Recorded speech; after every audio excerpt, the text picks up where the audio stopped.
Senhor presidente, colegas deputados, deputadas, todos que acompanham a nossa sessão, meu bom dia. Senhor presidente, 21 de março foi criado pela ONU o Dia Internacional de Eliminação da Discriminação Racial. Eu acabo de chegar de um evento promovido pela Prefeitura de Campo Grande, pela Subsecretaria de Promoção da Igualdade Racial do município, em que foi, na verdade, uma reunião do Conselho Municipal de Promoção da Igualdade Racial ampliada, em que se fazia uma homenagem e uma referência ao Dia Internacional da Eliminação da Discriminação Racial. E aí, obviamente, que eu quero ocupar a tribuna para poder repercutir não só a homenagem pela qual participei na Prefeitura Municipal, mas também a importância da data que foi criada e instituída pela Organização das Nações Unidas. Nunca é demais nós debatermos, refletirmos e discutirmos esta questão. Nunca é demais porque ela está presente todos os dias, em todos os lugares, em todas as esferas de poder, de relação, no campo, na cidade, no público, no privado. E é mais do que necessário que a gente faça algumas reflexões num dia instituído, uma data instituída pela Organização das Nações Unidas, e que simboliza a eliminação, a política de eliminação da discriminação racial, que tem que ser efetivamente uma política de Estado, uma política de governo, pelo menos do governante sério, comprometido, o governante que não se omite de discutir questões importantes, e o governante que, acima de qualquer coisa, tem o compromisso de fazer um governo que discute as grandes questões. Essa questão da discriminação racial, ela explica muita coisa nesse Brasil que não dá certo em alguns segmentos, em alguns lugares. A cultura enraigada num país que escravizou por mais de 300 anos uma etnia, que é a dos negros, traz, obviamente, no seu comportamento, no comportamento social do seu povo, raízes e consequências desta política que era uma política de Estado, alimentada, sustentada, defendida e implementada pelo Estado brasileiro durante mais de 300 anos e deixou essas consequências irreparáveis na nossa sociedade e que faz estragos grandes e que, se nós não tivermos a competência de discutir e principalmente de implementar políticas públicas de combate e eliminação da discriminação, nós vamos passar por longos e longos anos ainda no futuro sendo influenciados por essa política nefasta que foi promovida pelo Estado brasileiro por mais de 300 anos. Traz consequências terríveis, como, por exemplo, cria uma cultura que o próprio negro, discriminado durante tanto tempo por uma política sustentada pelo próprio Estado, que continua sendo discriminado até hoje, muitas vezes ele próprio tenha dificuldade de se assumir enquanto negro. Porque durante tanto tempo ouviu e continua ouvindo ainda, em alguns setores de uma forma mais forte, que ser negro é ruim, que ser negro é vergonhoso, que ser negro é ser menor, que ter o nariz chato, ter o cabelo diferente, isso é ruim, porque nós temos um padrão de beleza diferente. O padrão de beleza nosso não é da maioria da população, porque a maioria da população é de negros e pardos. Mas aqui é essa cultura que trouxe essa política, que alimentou essa política por mais de 300 anos, continua fazendo estragos, um dos maiores é esse.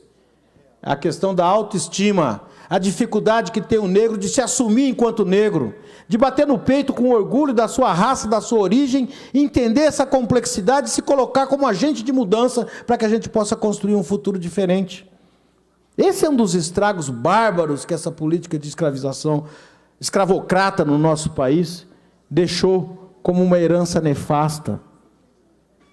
Uma outra herança nefasta é aquela que faz com que, muitas vezes,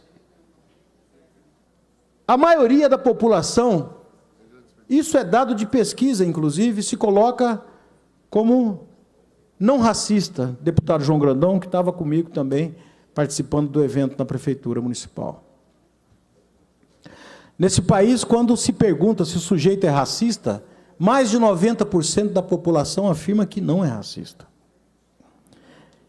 E se você pergunta para essa mesma população se ela concorda que existe racismo no Brasil, mais de 90% também vai concordar e concorda que existe racismo no Brasil. Ora, se existe racismo no Brasil, onde mais de 90% das pessoas afirmam isso, e ao mesmo tempo, mais de 90% das pessoas afirmam que não são racistas, quem então que pratica o racismo no nosso país? Tem alguma coisa errada nisso. Sabe o que tem de errado? É exatamente essa falta de capacidade, que é uma herança cultural desse período escravocrata principalmente, a dificuldade da pessoa se enxergar enquanto racista,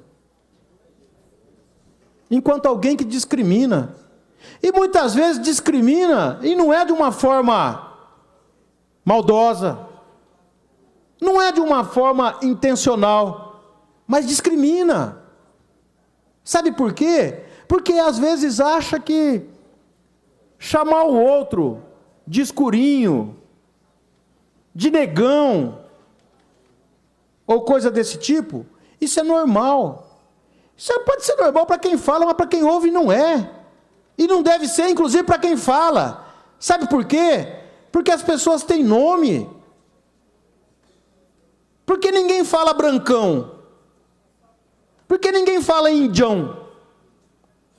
Na cultura de uma... Pode ter as exceções, mas na cultura de uma forma generalizada é o negão, é o neguinho, é o escurinho. Sem contar as piadas discriminatórias. Então, quando nós discutimos o Dia Internacional de Eliminação da Discriminação Racial, cabe a nós, cada um de nós, sermos o agente de mudança daquilo que nós queremos ver implementado na sociedade. Eu quero um mundo sem discriminação. E para mim ter um mundo sem discriminação, nós precisamos levar mais a sério qual que é o nosso papel na construção desse mundo que nós queremos. Um deles é nos policiarmos. Mas é não policiar simplesmente para não falar. É se policiar para colocar em primeiro lugar um princípio que é fundamental. Seja para se dirigir ao negro, ao indígena, ao amarelo, ao branco, seja quem for, que é o respeito. O respeito vem na frente de tudo. É você enxergar no seu semelhante um ser humano que precisa e deve ser respeitado. É você tratar com dignidade. Quando você coloca o respeito acima de qualquer coisa, você tem dificuldades de poder discriminar. Quando você se coloca no lugar do outro, você tem dificuldade de ofender. Porque você se coloca no lugar do outro. Porque não é pouca coisa.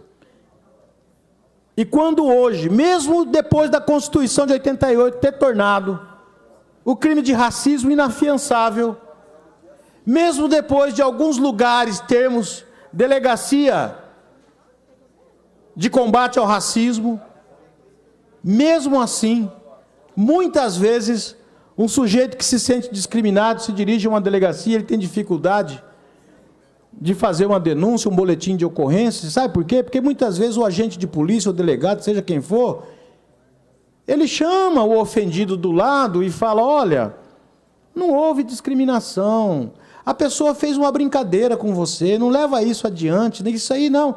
Como se isso fosse pouca coisa. É brincadeira. Não vamos gastar tempo, gastar papel, gastar dinheiro, como se isso fosse pouca coisa. Não se coloca no lugar do discriminado. Trata como uma questão menor. E ao tratar como uma questão menor, pratica o racismo novamente. É o ofendido que sabe o tamanho do estrago que é feito na sua alma. É o ofendido que carrega, desde a sua origem, do seu nascimento, os momentos de constrangimento em que se sentiu menor por conta da cor da sua pele. Então, hoje, que é o dia de discutir essa questão, nós temos uma data instituída pela Organização das Nações Unidas. Essas reflexões nós temos que fazer. Primeiro conosco, qual que é o nosso papel? Qual que é o nosso papel para discutir essa questão? Qual que é o nosso compromisso? Será que a gente passa isso para os nossos filhos da maneira como tem que ser passado? Com verdade? Contando a história desse país com verdade? Que a princesa Isabel não foi a grande heroína que libertou? Que a história foi contada de uma forma torta? Que ao fazer a abolição, tiraram, como diz o samba da Mangueira, tiraram o negro do açoite da senzala e prenderam o negro na miséria da favela. Essa é a realidade. Quando discutimos o que está acontecendo agora no Rio de Janeiro, e o Rio de Janeiro é uma referência, porque ali está estampado o caos social dessa nação, porque o rico com o pobre está ali do lado, colado, o negro com o branco está ali do lado, colado, e o abismo social também está ali estampado nos vistos, aos olhos nus de todo mundo, aos olhos de todos. E quem quer discutir violência, segurança com seriedade, não pode dissociar essa discussão da questão social, porque a violência tem a sua raiz no abismo de desigualdade que reina nesse país. É isso que explica a violência, e lá no Rio de Janeiro está estampado isso. E quando se busca fazer intervenção, solução barata, sem atacar os problemas sociais, para que as Forças Armadas tenham autorização para poder, inclusive, matar, se for o caso, é tentar jogar o problema para baixo do tapete, é fugir da discussão séria da questão, é fazer teatro, é fazer cena, é dizer que vai resolver o problema entrando dentro da favela, matando, e quando entra na favela, mata preto, mata pobre, mata puta, mata a parcela mais frágil da nossa sociedade. E não é matando que nós vamos resolver o problema. Nós vamos resolver o problema dando dignidade para essas pessoas, dando acesso à segurança, à saúde de qualidade, acesso à universidade pública, que era o que defendia a vereadora no Rio de Janeiro, que foi barbaramente assassinada há uma semana atrás. E aí, eu fico indignado quando eu vejo algumas coisas, como nas redes sociais, as pessoas querendo diminuir, de uma forma irresponsável e inconsequente, o papel da Marielle Franco, não por ser vereadora, porque hoje, de uma maneira generalizada, todos os problemas do mundo estão nas costas do político. Não estou reclamando, sou político por opção e tenho orgulho de ser político. Mas eu estou dizendo que quando alguns questionam, por exemplo, mas todo esse alarde por causa da vereadora, tantas pessoas morrem por dia assassinadas, é verdade. Não só no Rio de Janeiro, em tantos lugares, tantas pessoas morrem. E a vereadora não é mais nem menos que ninguém, ela é um ser humano como outro qualquer. Não estou dando aqui o tratamento diferenciado pelo fato de ser vereadora, mas eu estou dando o tratamento diferenciado pelo fato dela defender o que ela defendia, pela história, pelo respeito à história dela, uma negra favelada da favela da Maré, que lutou a vida inteira contra tudo e contra todos, que adquiriu consciência política e cidadã muito cedo na sua vida, que fez uma faculdade de sociologia na PUC do Rio de Janeiro contra tudo e contra todos, que defendia a mulher, que defendia os negros, que defendia os mais humildes, inclusive que defendiam esses que morrem anonimamente todos os dias, e que sua morte não tenha repercussão como a morte de uma vereadora. Ela é a voz que se levantava contra aqueles que eram assassinados todos os dias nas favelas do Rio de Janeiro. Era ela que denunciava. Era ela, inclusive, que tinha o respeito, deputado Barbosinha, inclusive de um segmento muito forte dentro da Polícia Militar do Rio de Janeiro, porque não era contra a polícia, não era contra A, nem contra B, nem contra C, até porque ela, como socióloga, entendia qual que era o papel do trabalhador da segurança pública, e ela, como socióloga, percebia o que estava por trás de tudo isso, que não era simplesmente o policial contra o favelado, ou o favelado contra o policial, ou contra o traficante.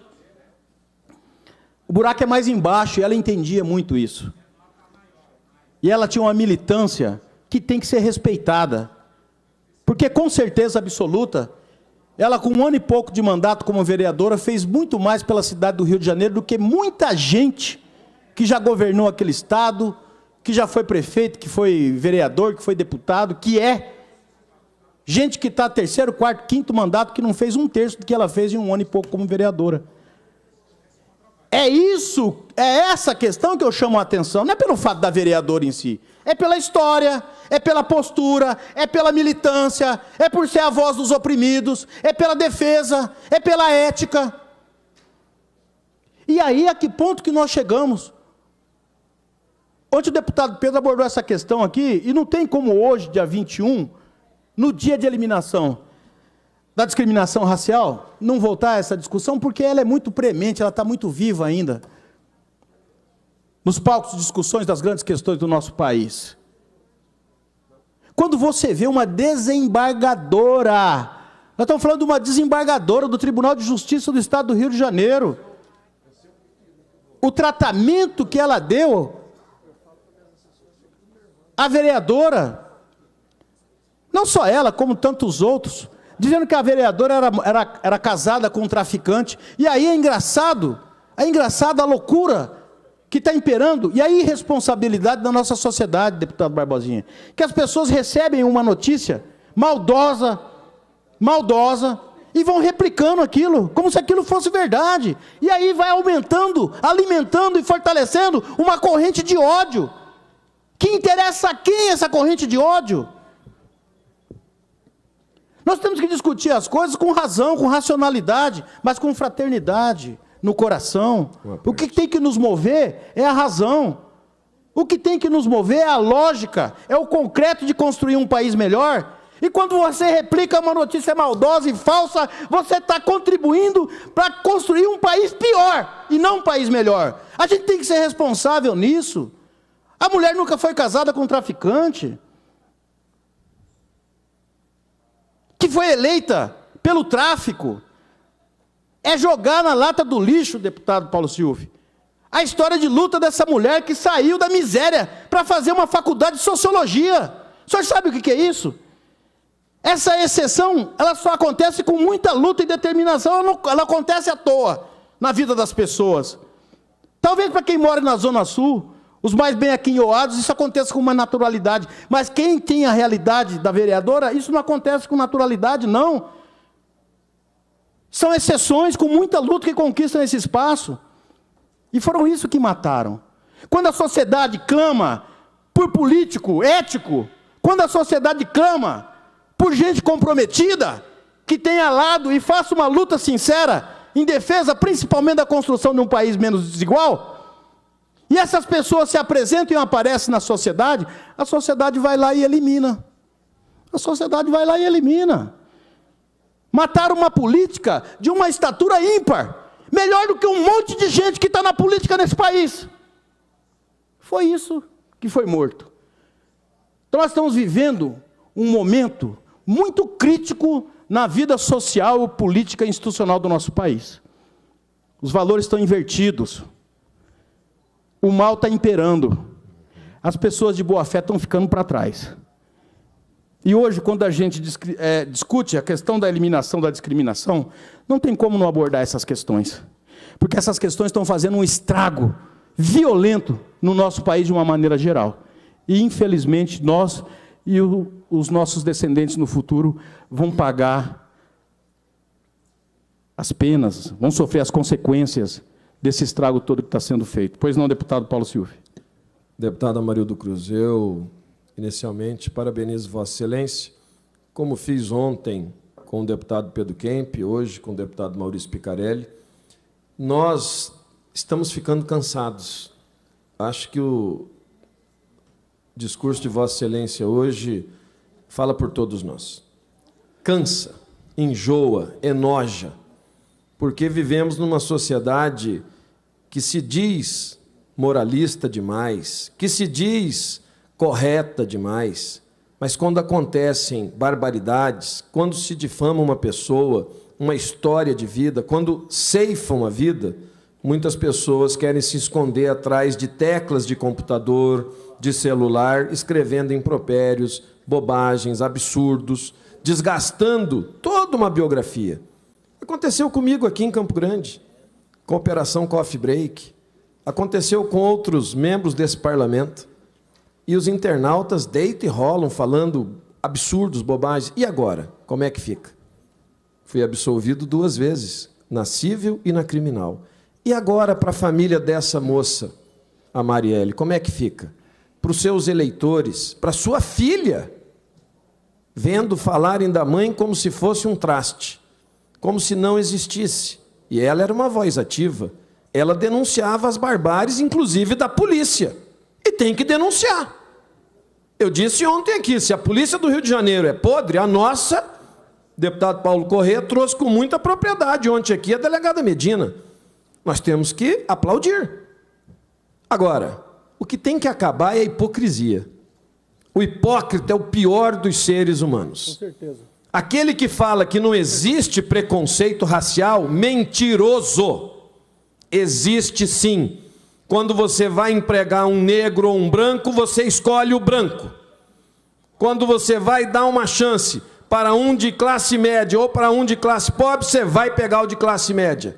Porque acha que o de classe pobre vai te sacanear, vai te roubar. Por quê? Por quê? Então nós vivemos uma sociedade hipócrita. E se não tiver vozes, como a de Vossa Excelência, eu sempre fiz a defesa dos excluídos. Quando a gente pega os ostomizados que vieram aqui, e Vossa Excelência sempre atuou com eles. Quando a gente pega, hoje, marcha da síndrome do pessoal da Juliano Varela, nós temos aqui o Cirilo, que trabalha nessa casa. Esses, muitas vezes, são renegados, são excluídos, são esquecidos. E aí, quando morre uma pessoa que briga, que luta, que fala, é mulher do não sei quem, é filha não sei de onde, foi eleita com dinheiro não sei do quê. Ah, que o raio que o parta. Se foi mulher ou não foi de traficante, se foi eleita, ela era um ser humano. E na realidade não foi. Mas se fosse, qual o problema? Qual o problema se a conduta dela era uma conduta libada, irreparável, uma conduta séria, comprometida com os direitos sociais? Nunca deixou de ir numa sessão, nunca deixou de defender os interesses públicos, como muitos não fazem.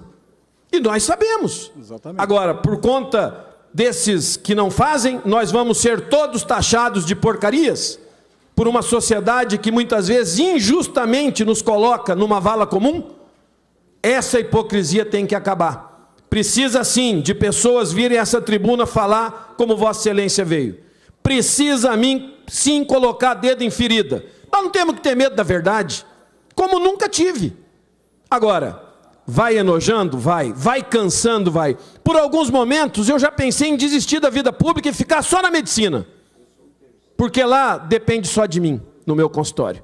Depende do meu trabalho, do exercício da minha profissão. Muitas vezes na política eu dependo de outras coisas que são passar por uma casa legislativa, e é assim que tem que ser, mas muitas vezes não me deixam fazer. Outras vezes o governo veta e não me deixa trabalhar. E não deixa atender aqueles que mais necessitam. Então, quero fazer coro a Vossa Excelência. Já lhe disse que sou muito favorável às coisas que Vossa Excelência traz a essa casa. Porque olha sempre para o lado do que mais precisa. E é assim que tem que ser. Direitos iguais? Direitos iguais, claro. O SUS pode ir o rico e o pobre. Mas o rico vai, ele consegue mais fácil do que o pobre. Por quê? Se são direitos iguais. Então, me somo ao pronunciamento de Vossa Excelência e acho que essa casa ela tem sim que dar um grito de basta. Chega de sermos escravizados por uma sociedade falso moralista, que não tem a razão de colocar todos numa vala comum. E que muitas vezes é hipócrita ao julgar, a prejulgar os políticos, e muitos deles se avizinham da política para se beneficiarem. Eu nunca me beneficiei com política. Então, dizer que a morte dessa moça do Rio de Janeiro chocou o país, sim. Como choca as mortes de todas as mulheres. Vossa Excelência pegou ela para exemplificar, sim, mas não para martirizar. Sim, sim. Não é só preocupação com a morte dela. Vossa Excelência se preocupa com a morte de todas as mulheres, de todos os homens injustamente assassinados por um país que muitas vezes deveria estar olhando pela nossa segurança, pela nossa saúde, pela nossa educação, e é falho nesse sistema. Parabéns. Muito obrigado, deputado Paulo Schiuffi. Vossa Excelência disporá de 3 minutos para encerrar o seu pronunciamento. Já vou encerrando, senhor presidente. Mas é exatamente essa questão, a indignação, mas que nós temos que expressar, deputado Paulo Schiuffi. Eu confesso para Vossa Excelência que eu também ando cansado. Mas cada dia eu acordo, me benzo, rezo e peço energia para continuar defendendo minhas convicções. A coisa mais nobre que pode ter, principalmente um homem público, qualquer ser humano, mas principalmente um homem público, é defender aquilo que acredita, é defender as suas convicções. Eu posso, às vezes, até não concordar, mas eu acho isso de uma dignidade ímpar. Defender o que acredita, defender o que lhe cai bem, o que você entende como correto, como certo. Isso é nobre. Isso é melhor do que se esconder e não fazer a discussão. Isso é melhor do que se omitir. Isso é melhor do que ficar em cima do muro. Não consigo fazer política de ficar em cima do muro. Tenho lado. E meu lado é muito claro nessas questões. Principalmente nessa questão social. Porque eu não me sinto bem com a história que tenho, com a origem que tenho. Não me sentiria bem se eu fizesse diferente. Não posso ser omisso. Tenho que discutir essas grandes questões, como vejo outros parlamentares assim fazerem. Mas nós só vamos também elevar o nível do debate e mostrar a qualidade da política que nós fazemos, na medida em que todos nós, os 24 deputados, nos debruçarmos em fazer isso de uma forma profunda, de uma forma objetiva. Porque as pessoas precisam perceber que dentro do parlamento se discute as grandes questões e, mais do que discutir, se cobra providências. Se chega junto ao executivo, ao legislativo, ao judiciário ou qualquer outro poder, que se cobra, que se fiscaliza. Só dessa maneira que a gente consegue fazer com dignidade, com grandeza, um mandato. Porque nós estamos aqui para representar. E nós temos o dever de muitas vezes provocar o debate, mesmo que alguns eleitores em algum momento vai torcer o nariz e não vai entender. Mas nós não podemos ser simplesmente eleitoreiros, nós não podemos simplesmente pensar no voto, nós temos que pensar na elevação da consciência política do nosso povo, porque é só um povo com consciência política que vai entender tudo isso, e que vai saber discernir no momento da eleição, vai separar o joio do trigo, vai saber efetivamente quem tem compromisso e quem não tem, vai saber efetivamente quem está preparado e quem não está. Aí sim você tem um voto qualificado. E tendo um voto qualificado, você tem apoio e tem sustentação. E tendo sustentação, você tem mandato. Então uma coisa é consequência da outra. Não é o contrário. Não é o contrário. E é nesse sentido que eu busco fazer o mandato e que eu vejo que muitos parlamentares aqui também fazem. Mas nós precisamos fazer isso em todos os níveis, em todas as esferas. Para terminar mesmo, senhor presidente, eu quero aqui render, mais uma vez, as homenagens à vereadora, por conta disso tudo que eu falei. Por conta de, não a vereadora, vou falar a pessoa da Marielle Franco. Pela história, pela origem, pela dignidade, pela forma como fez o mandato, por ser uma mulher, por ser negra, por ser guerreira, por ser favelada. Talvez ela tenha morrido por causa de tudo isso. Obrigado, senhor presidente.